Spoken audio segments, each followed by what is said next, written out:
Welcome. Welcome to this celebration of the life of Joan Ruth Seaver Taylor, a remarkable person who will be dearly missed. I am the Reverend Eileen Wiviat. I'm the senior minister of this congregation. I use she, her pronouns, and I'm grateful to be here with you today to honor her life. We come together in times of mourning and grief to accompany one another through the inevitable losses that mark life and mark the unique and precious gift that is our existence in this complex and beautiful world. In this time set aside, we will hear only a fraction of the countless stories of Joan's beautiful life, which has been blessedly interwoven with ours. There's no way to fully encapsulate all that she was and her tremendous presence, which will remain imprinted on our hearts. She was a beloved mother and grandmother, a dear sibling and cousin, a faithful friend, and a guide to many. She was an outdoors woman, an adventurer, but more importantly, not an adventurer in isolation, always an adventurer in community. She was an activist and an advocate. She was committed to service and civic engagement, which our world so desperately needs. Though we cannot say enough words to contain all that Joan was, it is nonetheless a sacred act to join together now cherishing all the ways she impacted our lives and the lives of so many others. In doing so, we commit ourselves to carrying on her legacy. Today, as we remember and honor Joan, we celebrate her indomitable spirit and the spirit of all life with the words, music, and stories of prophetic people and those who knew and loved her well.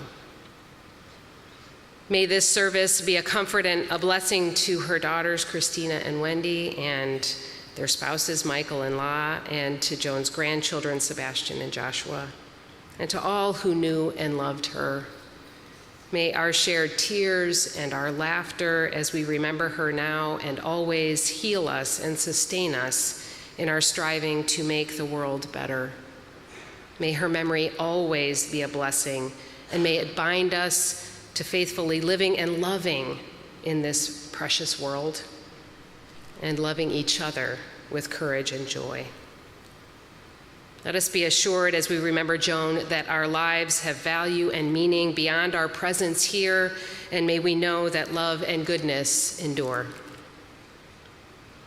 We take a moment of quiet together to gather our prayers, our memories, our thoughts, and our love into this time of reflection and celebration of a life well lived.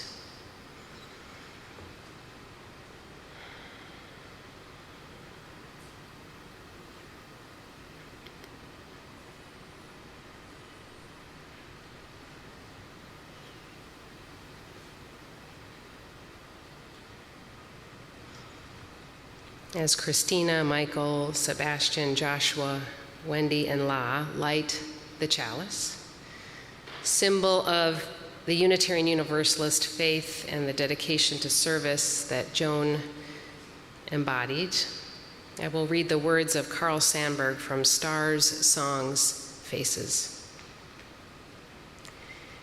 Gather the stars if you wish it so. Gather the songs and keep them. Gather the faces of women and men. Gather for keeping years and years. And then loosen your hands, let go, and say goodbye.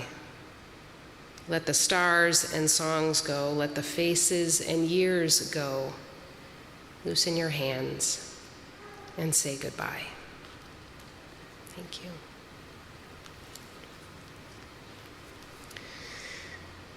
We will now hear from some of those who were closest to Joan as we try to fill out the picture of her long and beautiful life. First, from Reverend Martin Deppy, Joan's first cousin, her closest cousin in age of the 13 Grunewald cousins.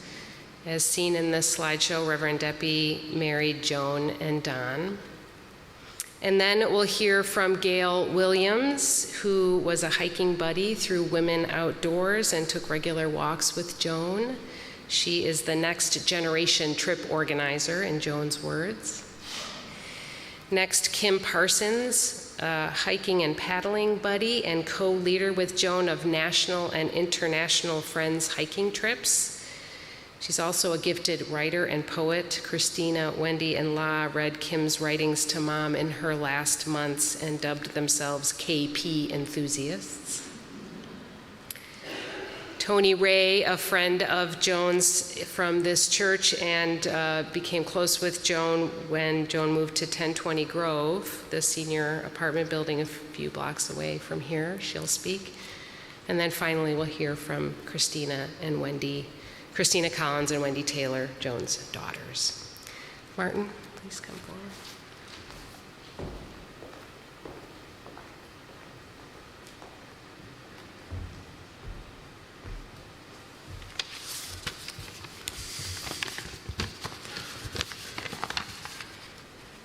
Don't miss what's up here.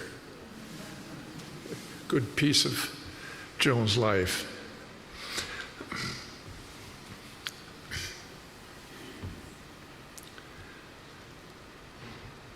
In my last visit with Cousin Joan, she reflected on the wonderful heritage given to us by our families From her mother, Ruth, firstborn and caregiver of 8 siblings who followed, Joan was led to become a model caregiver for family and friends and for seniors in DuPage County.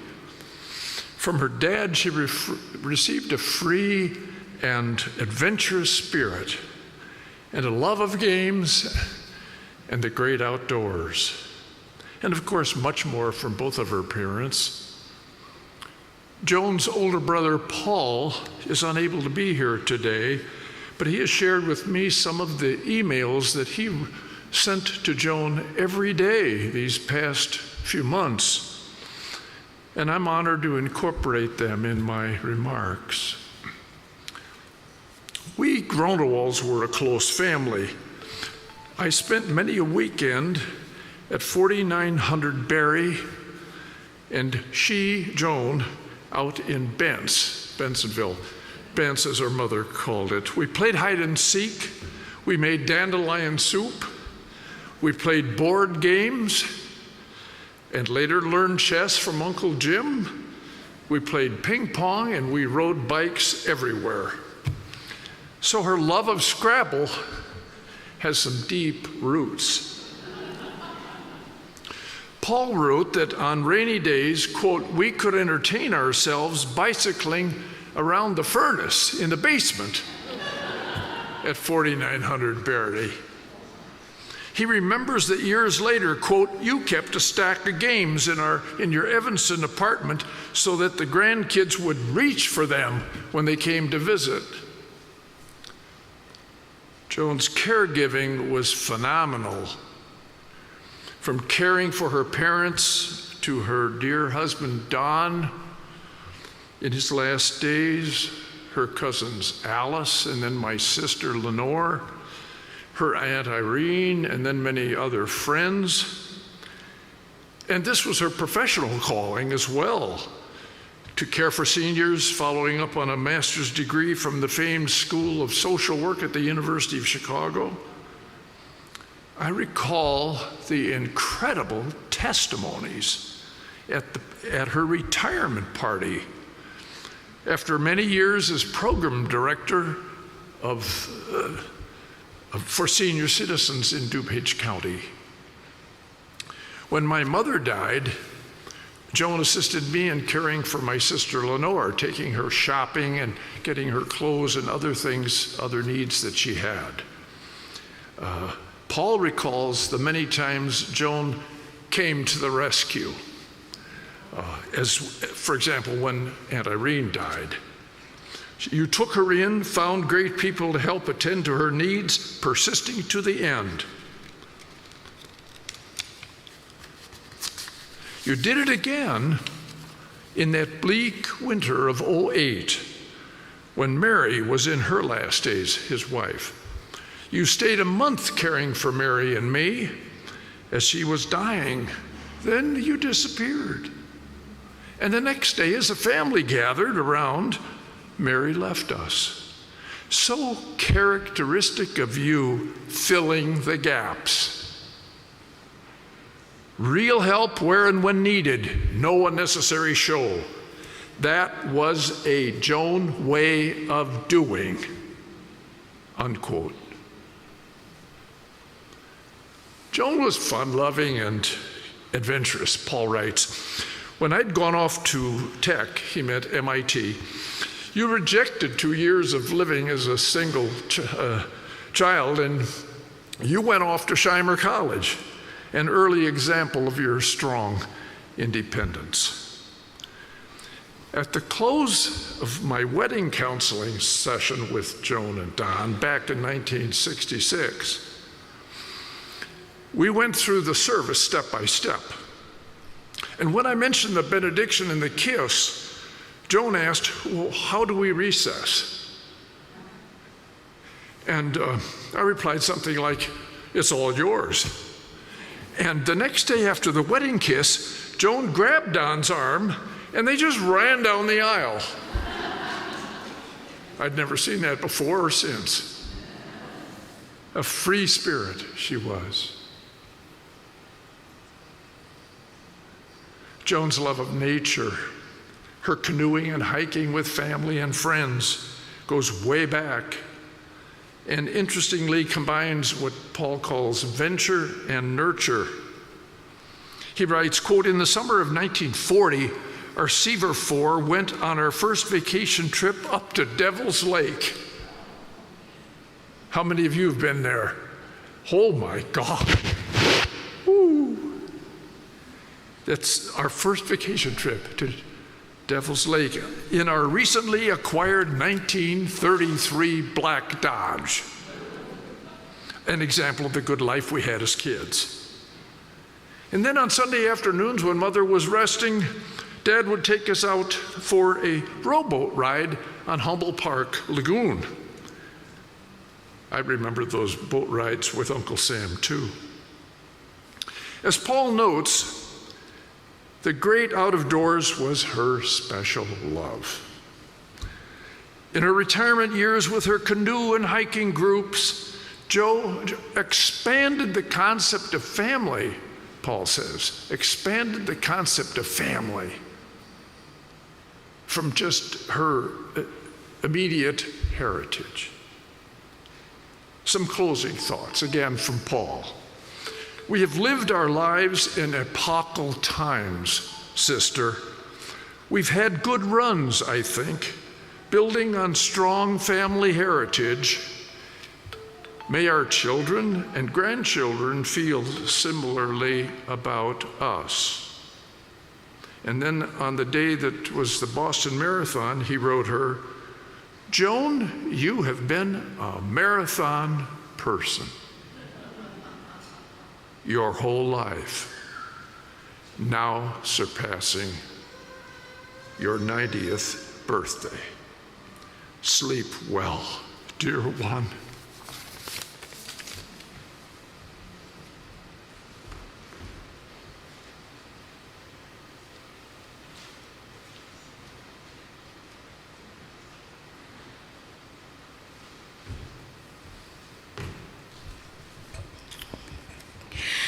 Good afternoon. I'm Gail Williams. I'm one of Joan's hiking buddies.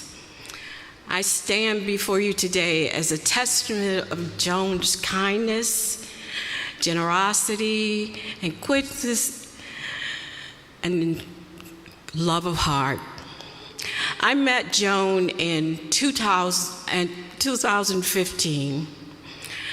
A friend of mine told me there was a picnic at Brookfield Zoo, and there were some ladies there who like to hike and walk, and probably I should go. I went, and of course the lunch was good, and a tall lady came up to me and said, "Hi, I'm Joan. What's your story?" From then on, Joan and I were friends, and we walked, we took trips together. I was one of the women that she would take on hiking trips. I was one of the late bloomers. I came to the group only about 8 years ago. And when you're a newcomer to a group, you sit and you observe certain things. And there were two things that caught my attention. First of all, there were these 10 ladies that, well-accomplished women, but they did what Joan said do. They followed. It was such a cohesive group, and everybody did. They cooked their night, they took they planned everything. And many years later, I would ask Joan, "How did you do it? How do you do it?"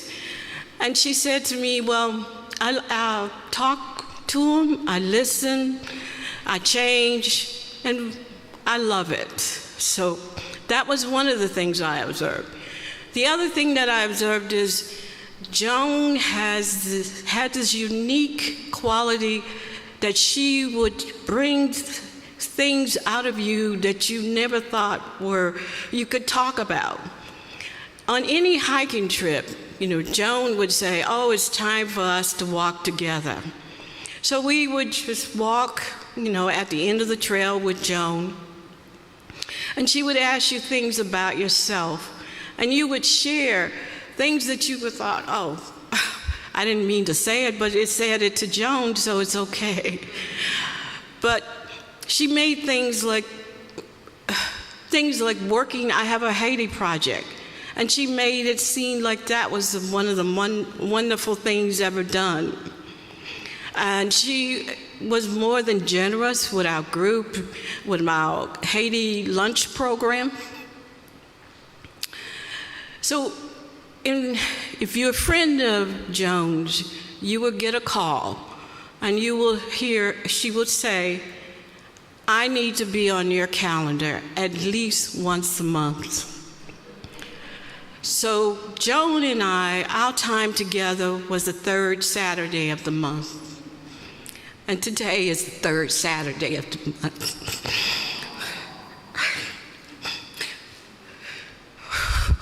We would talk about many things. And Joan one of those people that encourage you, and she encouraged me to do things, to take trips that I haven't done. And on one of our final walks together, out of the clear blue sky, she said to Gail, I think you would be a good planner, a good trip planner. And it's like, I was so amazed that someone like Joan would think that much of me. And so we are having our first trip this October to Vermont that I'm planning with the help of Kim. And I can only hope that my trip would be half as interesting, half as organized, and half as enjoyable as Joan's.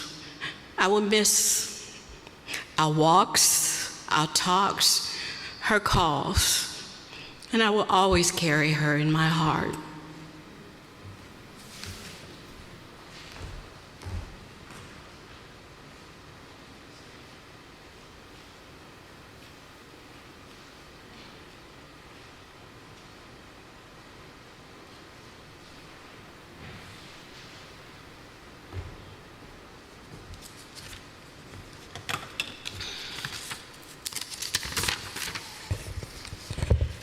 Hi, I'm Kim Parsons, another hiking buddy of Joan's. I actually first met her in 1997 with the Prairie State Canoe Club, because I lived in the Chicago area at that time.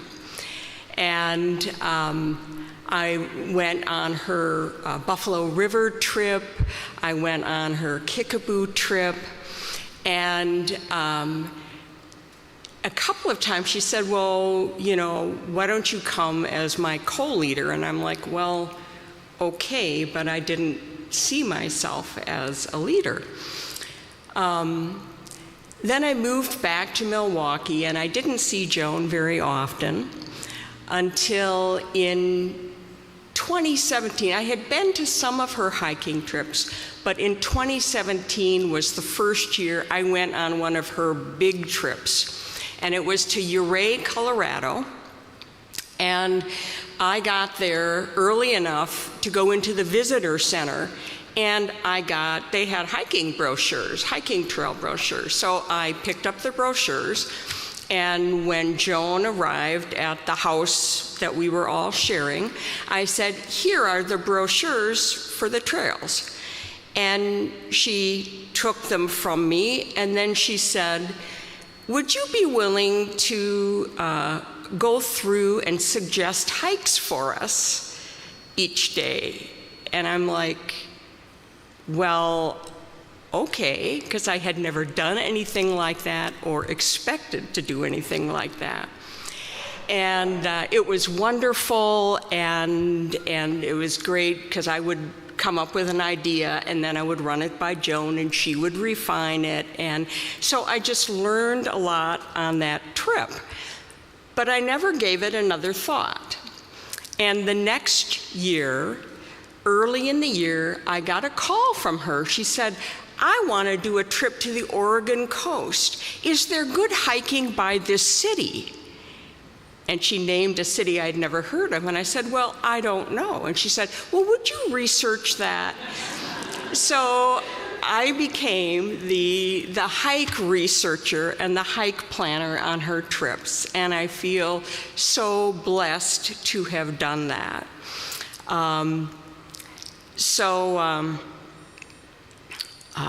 We did a lot of trips together, and the one in 2023 was the big one that was 2 weeks in Vancouver, BC. And by now, Joan and I were working together to select the Airbnb that we would stay at, and she asked would I take care of figuring out what ferries we needed to take to the island and so on. And so I had become very much integral and learned a lot about trip planning from her and how to have fun too. And now, so then during my visits with Joan in the last couple of years, in addition to taking walks and doing trip planning and making jigsaw puzzles, we read and discussed poetry. Joan brought poems from one of her 1020 Grove groups, and I brought poems I had written. This is one of my poems that Joan was especially delighted with. Do It Anyway. I've been jumping off bridges my whole life, and it's always the same. The almost glimpsed shadow at the periphery, the tightening at the back of my skull, the rubbery panic in my legs, and the terrible gasp as I toe the edge and look down, the last kiss of concrete before I push off, float for a second, then fall. The drop accelerates into a physics problem of hurtling bodies and inescapable properties where only the descent is real. And the water has always been deep enough for me to straighten my body, knife the entry, reverse to the surface, swim to shore, and begin the long walk to the next bridge. Thank you, Joan, for all the great times and the wonderful memories.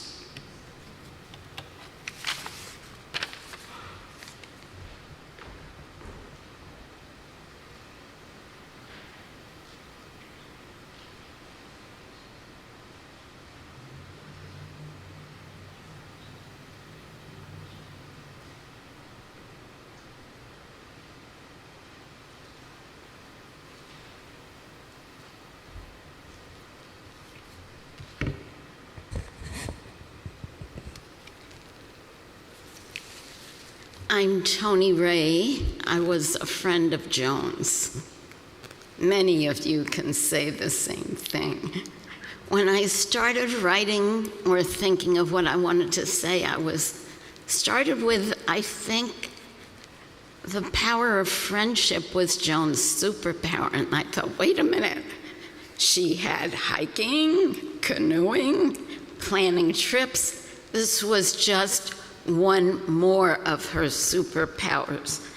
But she really was amazing as a friend.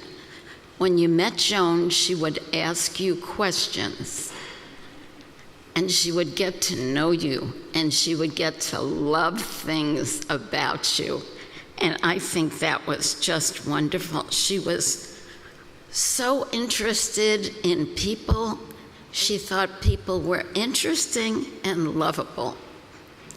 I may be one of the few people, maybe not, but one of the few who was with Joan when she met someone she didn't find lovable. And she was in shock. She said, I can't believe it. Now, I had met this person years before, and I believed it. But Joan was shocked. How could she have met someone she couldn't find anything good about? So this was something I would tease her about. And all of you who know her knew how when Joan laughed, and she would laugh when I teased her, she had this big, wonderful, hearty laugh. And then she would say, "It feels so good to laugh." So that was about friendship. My next part is getting my phone to bring up what I needed.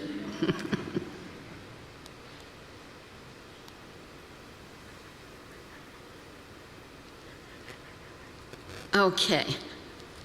I want to just say a little bit about things that I learned from Joan about living and dying. Joan chose the way she wanted to die. We talked about this a lot. When she was told she had a terminal condition, and we would often walk together and talk, I realized I had always thought I wanted to die while either dancing or doing something very active, just fall down and be dead. I thought, no, I like Joan's choice. What she did was she notified everyone that she cared about and said, "This is what's happening. I want to see you again." It was a wonderful period of time where she met with people and said goodbye. It was very special, and that's what I decided. I want to do that too. Now, you've heard from other people here about the wonderful hiking groups. Many of you here have probably been hiking with Joan. I never went on any of her trips. She and I walked locally. We often walked to the lakefront. We often explored Evanston. And it was during one of these exploring walks that we did together that we discovered Cynthia's garden.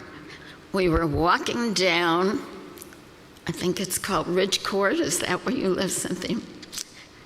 And we saw this wonderful garden, and we were looking at the plants. And Cynthia invited us to come into her garden, and that was the beginning of our love affair with Cynthia and her garden. It's a wonderful place. Both Joan and I took many of our friends there to visit, and so I'd like to mention Cynthia has very graciously offered to let us visit there after our time here today. If you haven't been to Cynthia's garden, it's certainly worthwhile going. So please join us if you can. And this is by Joan.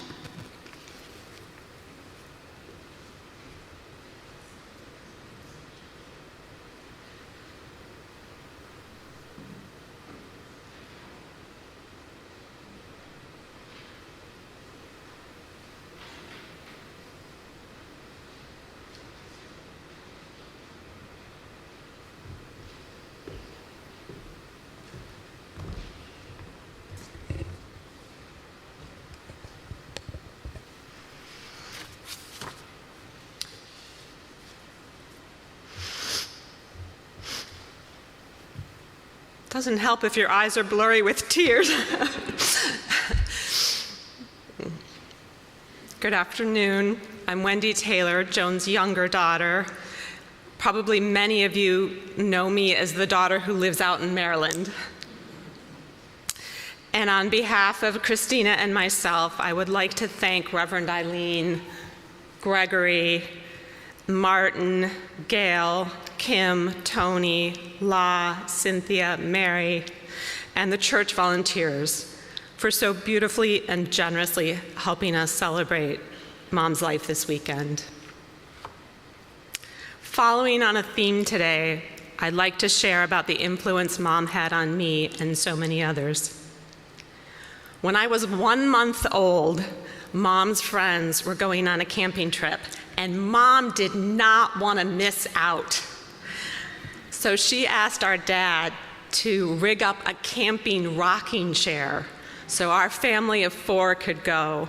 And I have a picture of my little 1 month old baby self being rocked by my mother at that campsite. That was the start of many camping and hiking and canoeing trips over the years.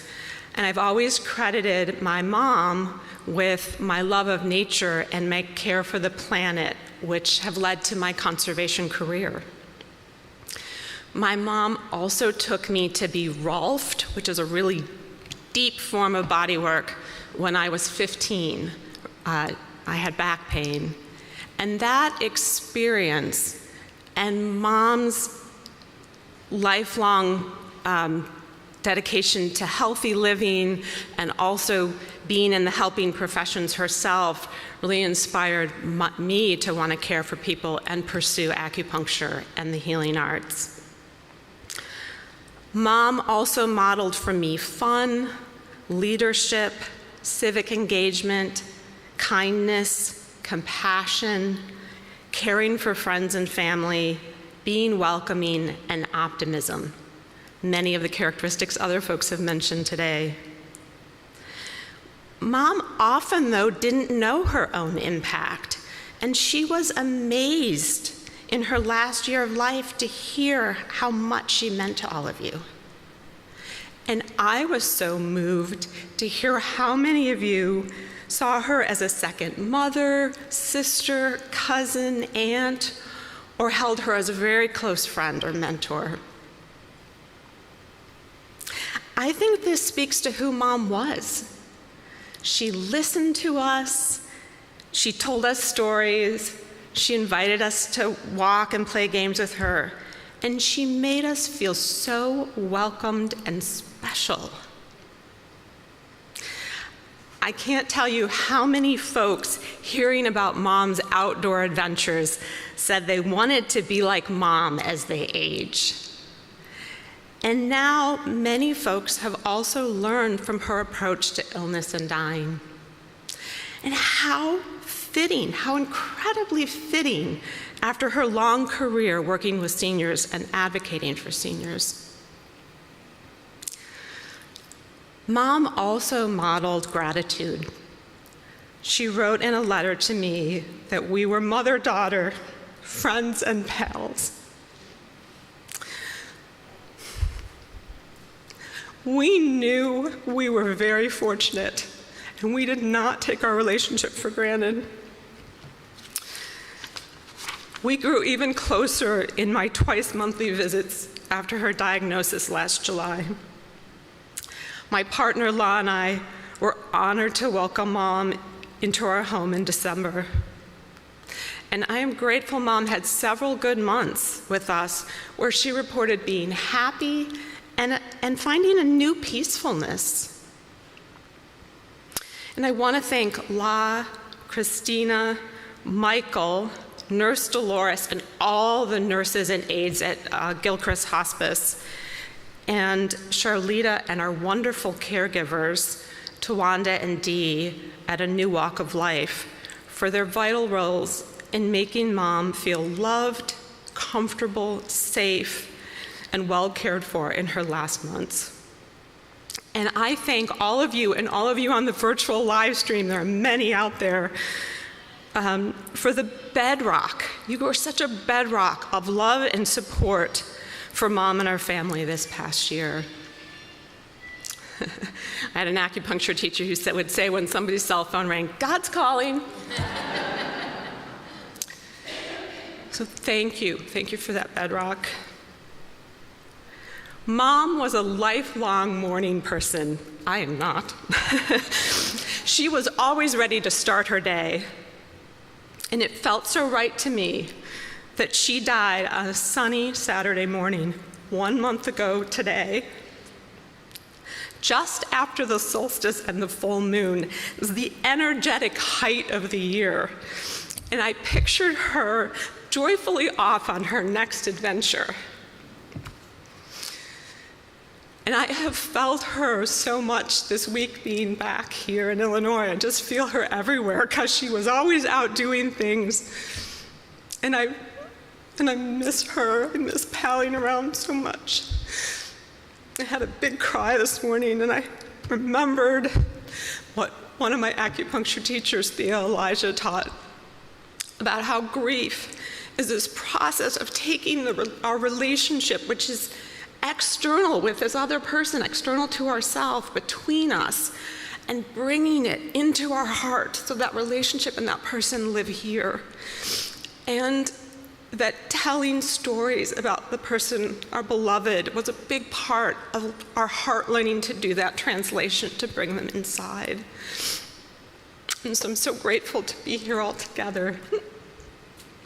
And I thought about how you each have pieces of Mom with you. We're all bringing together today and collectively helping each other do that translation.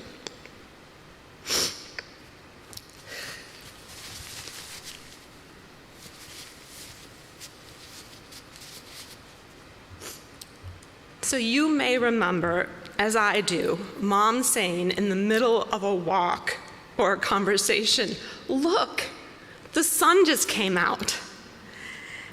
To me, this was emblematic of Mom's attunement to nature and to the joy she took in her relationships, which I see as sources of her optimism. And I invite you to join me, especially during challenging times, in noticing each day when the sun comes out from behind the clouds. Let's remember how Mom's kindness and optimism warmed our lives. Feel her in our heart and take some of her amazing spirit, her joie de vivre, into our day. Thank you.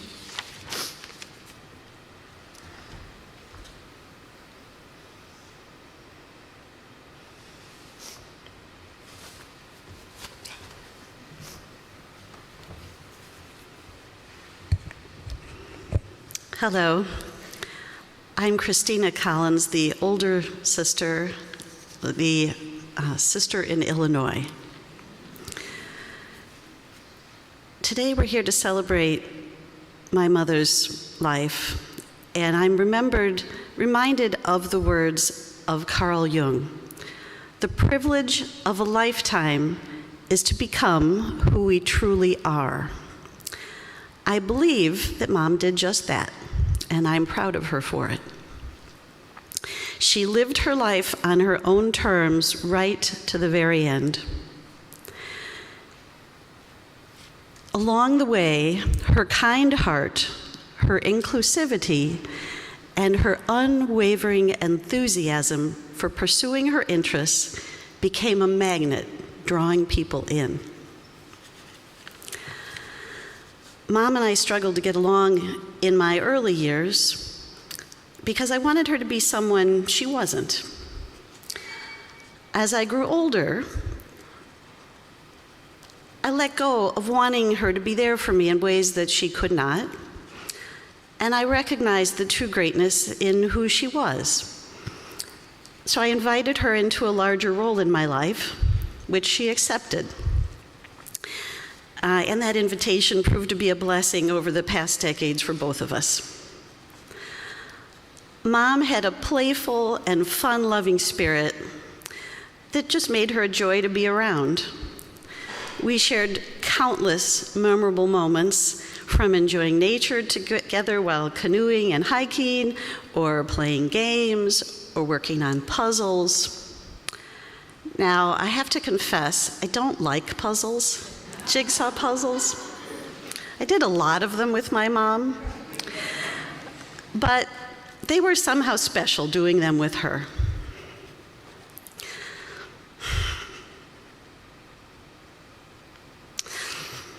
And now I don't know if I will ever choose to do one again. It would not be the same.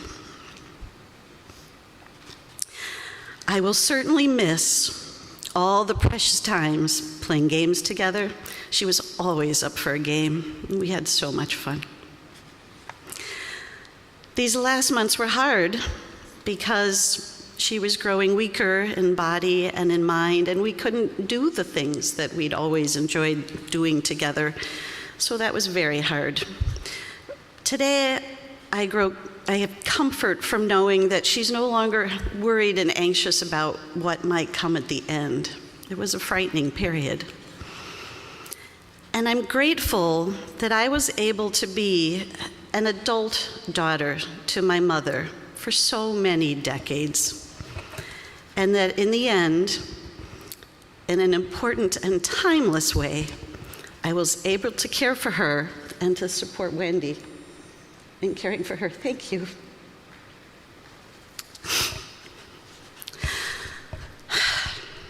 I am at peace with her no longer being here in a physical form. She remains vividly alive in my many memories.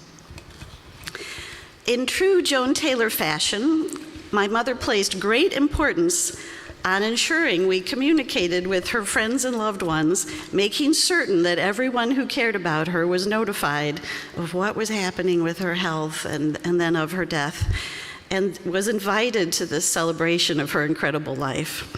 And I know that seeing so many of you gathered here today, either in person or through online participation, I know that would bring her immense joy and satisfaction.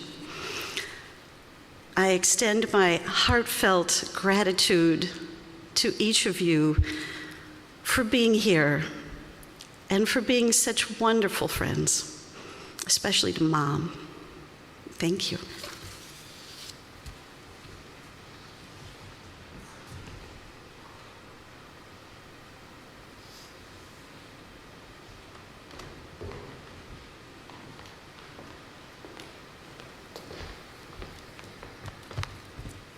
Thank you all for those beautiful, beautiful reflections. I'm sure that many of you, if not all of you, can relate to some of the stories and have learned something new about Joan's life that you didn't know before. We're going to hear a musical reflection offered by our pianist Gregory Schifrin, who Joan loved hearing on Sunday mornings. He will play Schumann's Reverie. Rachel Andrews, the daughter of Joan's cousin Steve, who's a professional singer and voice teacher, was going to sing for us today, but she regrettably isn't able to be here today. So thank you, Gregory, for filling in.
Thank you, Gregory.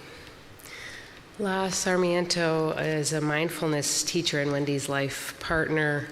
Joan considered La a spiritual guide, and especially in her last months living with Wendy and La in Maryland, and she will lead us now in a meditation.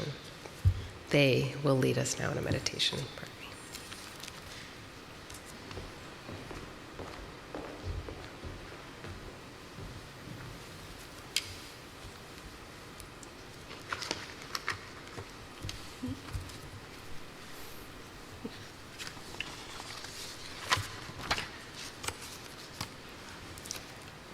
So I'd like to offer a meditation in remembrance of our beloved Joan.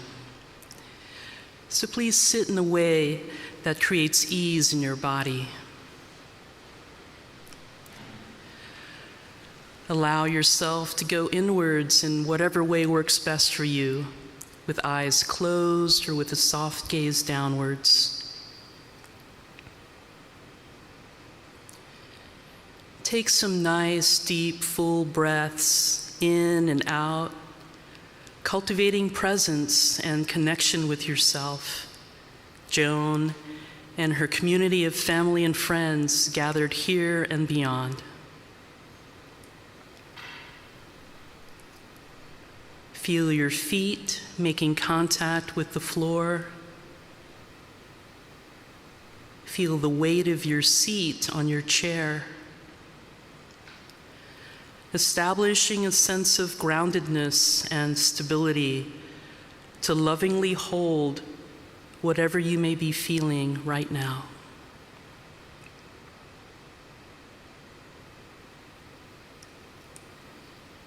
Now imagine as best you can the unconditional support of the earth beneath you,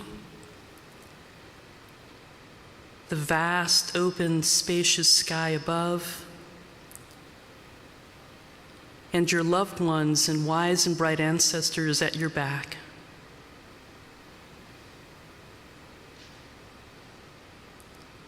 And gently bringing a favorite image of Joan into your mind's eye.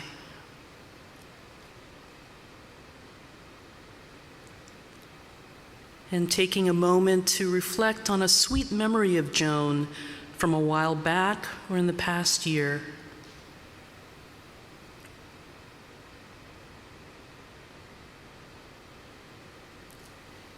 You may wish to place your hand over your heart as you recall what it feels like to connect with her in this way.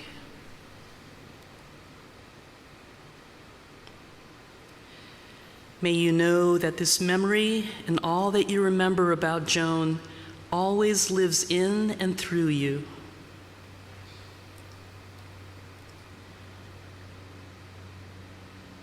May Joan's commitment to be present, loving, and compassionate to her family, friends, and all she came in contact with inspire us to do the same. May Joan's love of nature and its preservation move us to take refuge in the great outdoors and to support work to reverse climate change. May Joan's love of games, puzzles, and fun remind us to prioritize play and enjoy time with others. May Joan's passion for social justice empower us to show up in the world through wise and skillful speech and action, especially as we navigate these difficult times. And may Joan's example of a life well lived continue through each and all of us. I end with the poem Sleeping in the Forest by Mary Oliver. I thought the earth remembered me. She took me back so tenderly, arranging her dark skirts, her pockets full of lichens and seeds. I slept as never before, a stone on the riverbed, nothing between me and the white fire of the stars but my thoughts, and they floated light as moths among the branches of the perfect trees. All night, I heard the small kingdoms breathing around me, the insects and the birds who do their work in the darkness. All night I rose and fell, as if in water, grappling with a luminous doom. By morning, I had vanished at least a dozen times into something better. Pedal on, dear Joan.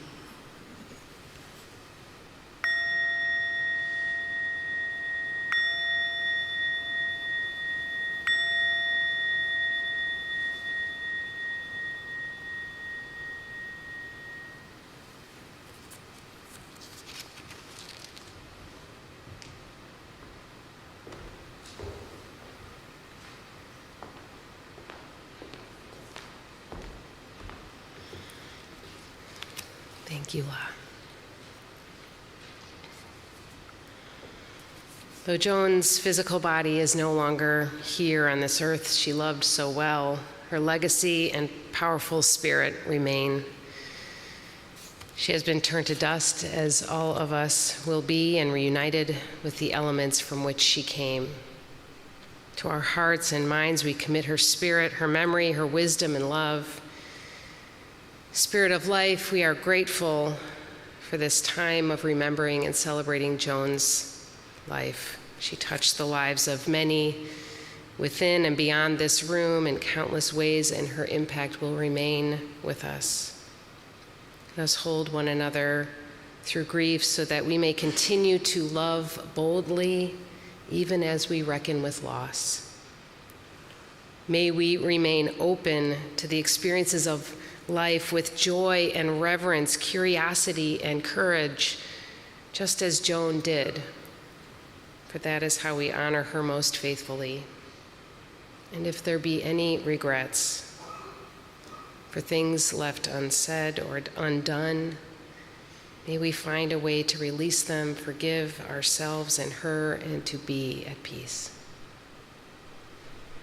With the picture of Joan in our mind's eye and her memory in our hearts, we take a moment to send our blessings and gratitude to her in silence.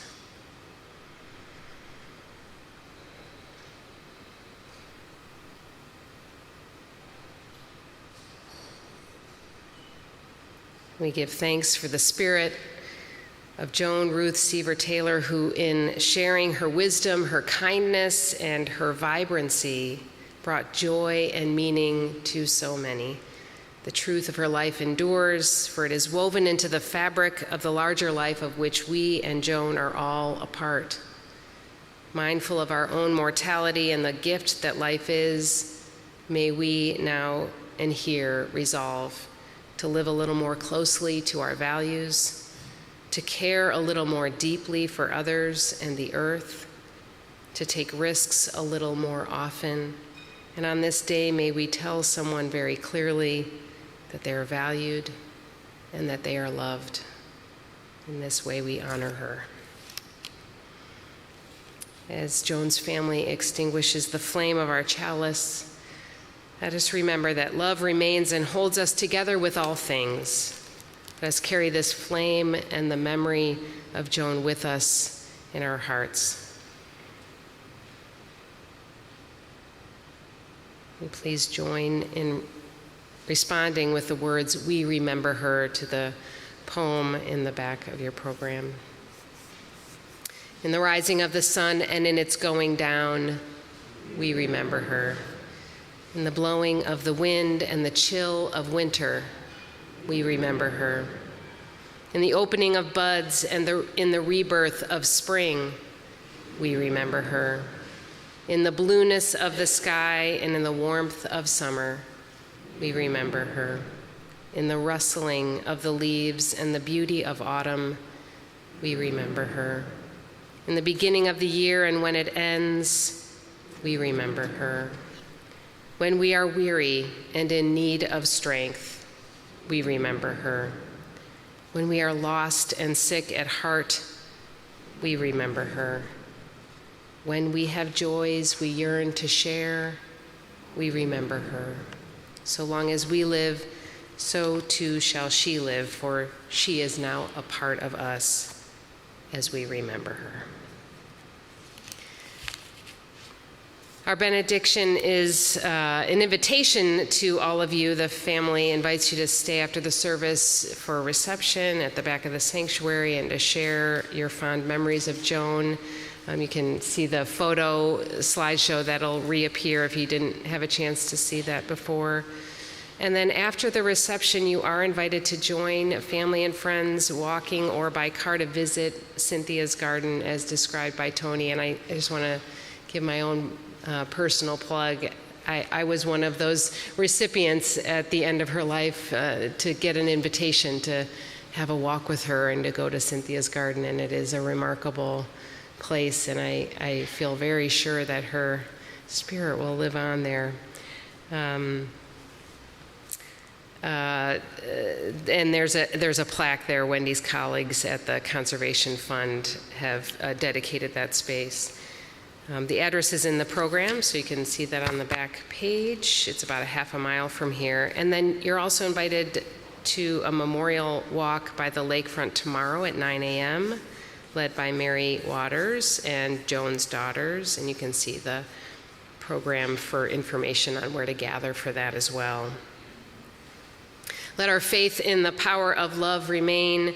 May we continue to live with courage and with wonder, and may we be a blessing to each other and to each life that we touch.